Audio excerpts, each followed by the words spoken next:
Ouais, on est content de faire de la physique. La physique, c'est facile. On a Platini qui tape dans une balle. Et on va voir comment est-ce qu'on trouve la trajectoire de cette balle.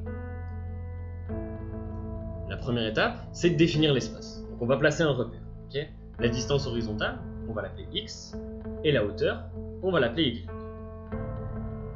À la fin, on aura donc la position horizontale en fonction du temps, c'est le petit x entre parenthèses t, et on aura comment est-ce que la balle elle se balade en hauteur en fonction du temps.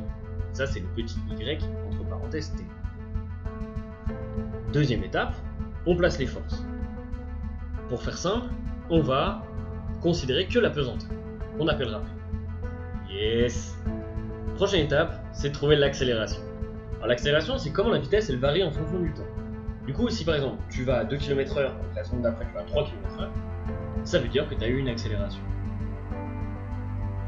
Il y a quelques années, il y a un pélo plutôt swaggy qui a avancé que les forces qui s'appliquaient à un objet, c'était égal à sa masse fois son accélération.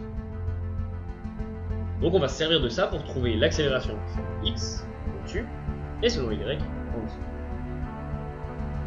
On respire un bon coup. Vous êtes chaud? Ok, les forces en présence c'est le poids. Le poids c'est égal à la masse fois le champ gravitationnel. On simplifie la masse, on obtient l'accélération, on est content. On va se demander maintenant, c'est quoi ce G? C'est quoi ce champ gravitationnel? C'est l'accélération des objets en chute libre sur Terre. Tu lâches une enclume, tu te défonces le pied, c'est de sa faute. On va l'écrire avec un vecteur, qui aura une coordonnée selon l'axe horizontal et une coordonnée selon l'axe vertical. Selon l'axe horizontal, c'est 0, on voit que ça va ni à droite ni à gauche. Et selon l'axe vertical, on voit que c'est négatif puisque c'est opposé au sens de y. Et sa valeur sera G.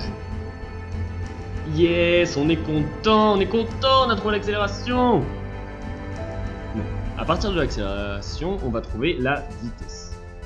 Pour ça, on va utiliser un outil mathématique qui s'appelle l'intégrale. Le processus inverse s'appelle la dérivée. La vitesse dérivée donne l'accélération. L'accélération intégrée donne la vitesse. Alors, pour ceux que ça fait pas vibrer les hormones et maths, pas de soucis. Pour la vitesse, voilà le résultat.